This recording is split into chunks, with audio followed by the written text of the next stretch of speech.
Hello everyone, my name is Christina Rodriguez and today I'm going to be talking about unhealthy relationships and how to identify them.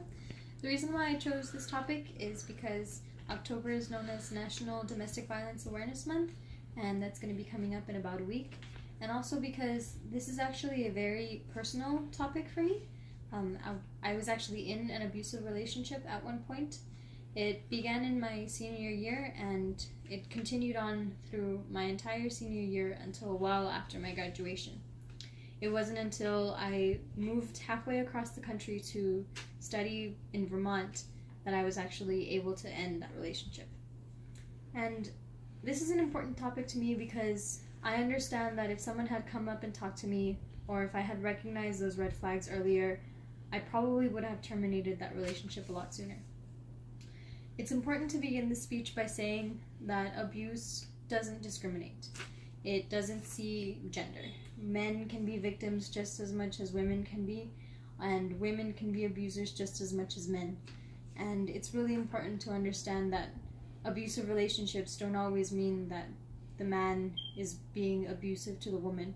It can be completely the other way around. I wanted to begin by saying how to identify toxic friendships, and it's important to understand that these friends, they can come anywhere in your life. I mean, they can be people that you've known your entire life, they can be people that you go to school with or that you go to work, or they can be friends of friends. I mean, it doesn't really matter how that friendship started. But all of these friendships do have similar traits, and they can include a lack of mutual respect and a lack of honesty. There is no trust and there is no two-way communication. A lot of the people who are in these friendships, they feel like they're very one-sided, and Maya Gittleman actually writes, emotionally abusive dynamics can take the shape of demanding your energy without ever giving back. So that means that if you're in that type of friendship, you constantly give towards that other person, but they never seem to give you enough attention in return, or they never listen to your problems. Moving on to identifying abusive relationships. Melinda Smith and Dr. Jean Segal, they actually write about the characteristics of abusive behavior. And it's important to note that just because it's an abusive relationship doesn't mean that there's always physical abuse. There can also be verbal and emotional abuse. Regardless, an abuser in a romantic relationship exhibits signs of humiliating and intimidating their partner, or threatening them and mostly isolating them from their friends and family. So this means that if you have an abusive partner, they won't want you to spend any time with anybody else, just with them. And other traits of abusive relationships include overpossessiveness and extreme jealousy. For example, if a woman tells her significant other that she wants to stop them any and all contact with someone just because she's jealous, that is being an abusive partner. Now, abusive traits in relationships and toxic friendships, they can overlap. So if you have no trust or honesty in a romantic relationship, it might not necessarily be abusive, but it's probably going to fail.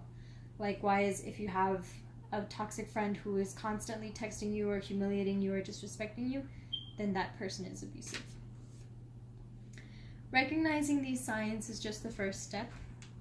Continuing from there would be finding a solution to that toxic friendship or ending that abusive relationship.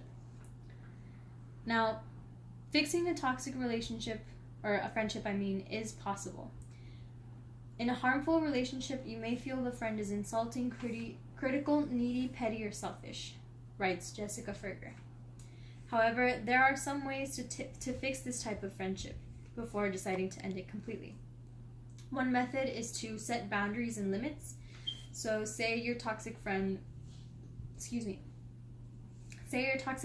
something that irritates you constantly, like they always monopolize a conversation.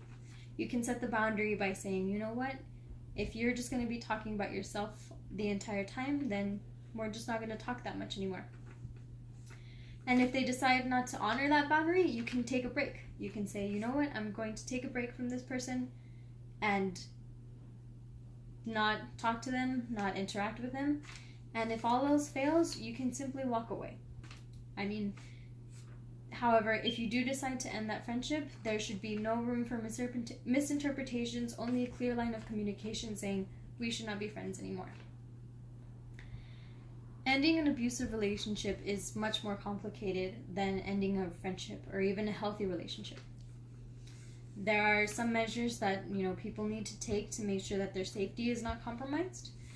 To begin, you don't have to state your reasons to your abuser more than once. At this point, once you're breaking up with your abuser, there's nothing you can say that is going to make them happy. So you just state your reasons why you don't want to be with him anymore, and you move on. Another thing to mention is that if you're going to break up with your abuser, you don't necessarily have to do it in person. You can do it over the phone. This is especially important if you feel like your safety is at risk. Lastly, it's important to tell your family members and your friends or your loved ones that you're going to be ending this relationship, because it could be that your abuser would want to confront you personally, so that way you always know that you're going to be protected. Finally, I wanted to address the people who know or who might know someone who's been in one of these difficult situations, and there are several things that you can do in order to help your loved ones. Dr. Sean M. Burns writes, because unsolicited intervention can feel disrespectful and controlling, it's best to tread carefully.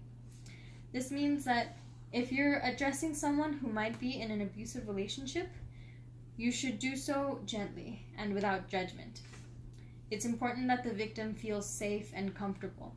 So instead of telling them what to do, it's best to suggest or make suggestions like, would you like to go and contact the police? Would you like to go to a shelter? Is there anything I can do for you?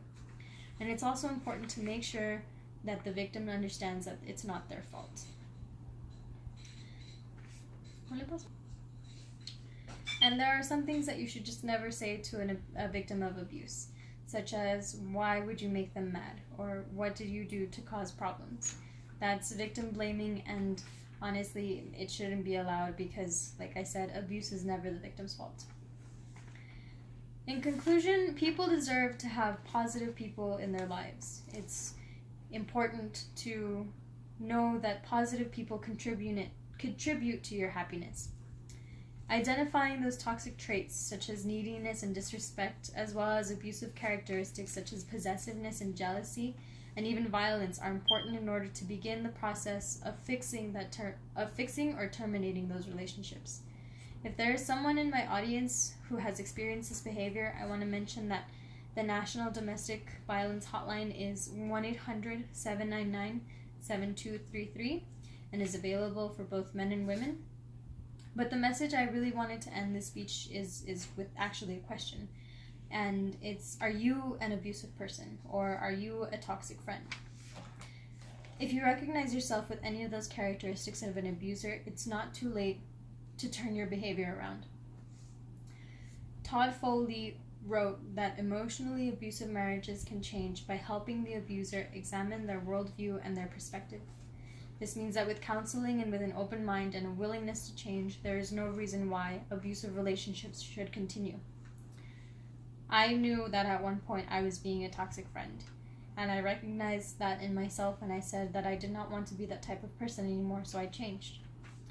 There is no reason why toxic friendships must continue. Everyone deserves to have loving and supportive people around them.